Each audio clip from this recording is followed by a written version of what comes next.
चार का चौका इसका सीक्वेंस बताते हैं आपको और उसके बाद फिर ट्रेड्स की शुरुआत भी करेंगे। मानस के पास चलेंगे सस्ता ऑप्शन के लिए और उसके बाद राजेश सातपुते जी के पास एफएनओ सुपरस्टार ट्रेड के लिए, शिवांगी के पास चार्ट का चमत्कार और अमरदेव सिंह है हमारे साथ मिड कैप फंडा के लिए। तो मानस आप शुरुआत करिए सस्ता ऑप्शन। देखिए ग्लेनमार्क पे ध्यान है सस्ता ऑप्शन के लिए। स्टॉक करेक्ट हुआ था, ट्रेंडिंग मूविंग एवरेज पे सपोर्ट लेके वापस बाइंग इंटरेस्ट दिखा रहा है। हायर टॉप्स हायर बॉटम्स पहले से ही बन रहे थे, तो 1860 का कॉल ऑप्शन जो 72 रुपीज पे ट्रेड हो रहा है, इसमें आपको 54 रुपीज के स्टॉप लॉस से 100 रुपए के टारगेट के लिए खरीदारी करनी है। ओके, 1860 का कॉल ऑप्शन 100 रुपये के टारगेट रहेंगे। ये होगी मानसी की तरफ से पेग। राजेश जी आपका एफएनओ सुपरस्टार। अनुज जी देखिए, एक सेल कॉल दिख रहा है, वो है पीआई इंडस्ट्रीज। अगर आप पीआई का चार्ट देखें तो निगेटिव डाइवर्जेंस है और यहाँ पे 10 और 20 डे में, इनफैक्ट 20 डे में को इसने निगेट किया है, तोड़ा है। So at a level of 4073 structure इस तरह से है। It's a sell below 4100, stop loss होगा 4135 का, और इसका जो टारगेट होगा वो रहेगा इसका 50 डे में, जो आता है करीबन 4000 से लेके 3980 के आसपास। तो यहाँ से करीबन 100 पॉइंट का फॉल मुझे लगता है पीआई इंडस्ट्रीज में आना चाहिए। 100 रुपये का फॉल। और आप देखिए आज केमिकल बास्केट कोलैप्स हो रही है, एसआरएफ का डिस्कशन हुआ, पीआई इंडस्ट्रीज। अब चलते हैं शिवांगी जी के पास। चार्ट पर क्या बेहतरीन प्लेसमेंट रखती है आपको चार्ट पे चमत्कार। शिवांगी क्या पिक कर रही हैं आप? जी, मैंने चुना है बैंकिंग स्पेस में जो काफ़ी एक रेजिलेंस दिखा रहे हैं हायर जोन्स पे, और इसमें भी हम देख रहे हैं पीएसयू बैंक्स में सबसे ज़्यादा स्ट्रेंथ है।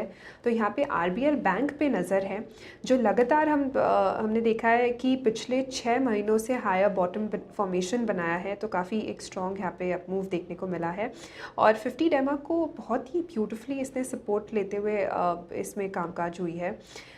265 एक अलग एक अगला रेजिस्टेंस है जिसको हम वॉच आउट कर रहे हैं, बट जिस तरह से डेटा पैटर्न बन रही है वो काफ़ी स्ट्रॉन्ग है। तो यहाँ पे खरीदारी की सलाह है 270 तक के टारगेट्स के लिए और 255 के एक स्टॉप लॉस के साथ।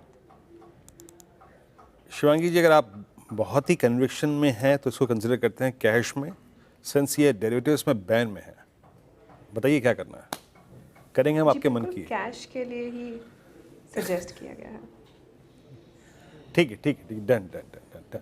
Since it's a part of derivatives, ये क्लासीफाई करना ज़रूरी होता है स्क्रीन पे कि हम इसे कैश में कंसिडर कर रहे हैं या फिर फ्यूचर्स में। 261 ये शिवांगी जी की यहाँ की आज की इस वक्त चार्ट के चमत्कार की कॉल है। चलते हैं मिड के फंड के लिए अमरदेव जी के पास। अमर जी क्या पिक कर रहे हैं मिड के फंड? मैं नेटको फार्मा के बारे में बात करूंगा, बिकॉज नेटको फार्मा की बात करूं तो एक हम लोगों ने इसमें एक सिग्निफिकेंट करेक्शन देखा, बिकॉज इसकी जो मेजर एक प्रोडक्ट है रेवलीमेड, जो ऑलमोस्ट 40 to 60% कॉन्ट्रीब्यूट करता है ओवरऑल रेवेन्यूज में, तो उसकी एक्सक्लूसिविटी है वो खत्म अभी होने वाली है 27 में। तो कंपनी अभी अलग डिफरेंट प्रोडक्ट लाइंस पे काम कर रही है और इसके अलावा वो डाइवर्सिफाई कर रहे हैं एग्रोकेमिकल्स में, बायोटेक्नोलॉजी इन्वेस्टमेंट्स में और सीडीएमओ कैपेबिलिटीज में। तो इनके आने वाले समय में ये इन सब में कितना स्ट्रेंथ गेन कर पाते हैं और कितना एक्सपैंड कर पाते हैं, that will be very interesting to see. इसके अलावा यदि मैं इसको ओवरऑल फार्मा स्टॉक से कंपेयर करूं, एवरेज प्राइस टू अर्निंग से भी कंपेयर करूं, तो उस हिसाब से ये अंडर वैल्यूड है।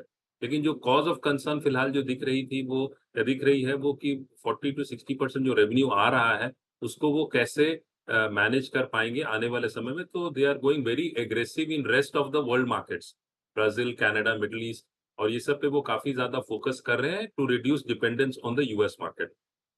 तो इस स्टॉक पे जो है वो अभी इसमें एक अच्छी करेक्शन भी आई है, तो करंट लेवल्स पे बाइंग 1000 के लेवल्स पे बाइंग की जा सकती है। इसमें upside 15 to 20% one can look at from 8 to 12 months perspective. तो इस स्टॉक को मैं रेकमेंड करूंगा। काफी स्ट्रॉन्ग सपोर्ट इसका समवेयर अराउंड 940 लेवल्स पे है। ओके, नेटको फार्मा, अमरदेव जी की कॉल है। 4 ट्रेड्स पिक किए हमने। यहाँ पे शुरुआत की थी हमने सस्ता ऑप्शन ट्रेड से, मानस जी ने पिक किया।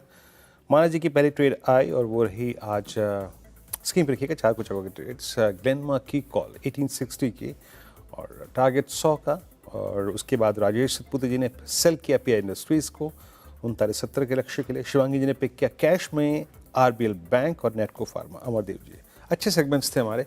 मेरे ख्याल से एक सेगमेंट हमें कुछ दिनों में के लिए और करना पड़ेगा, उसे कहते हैं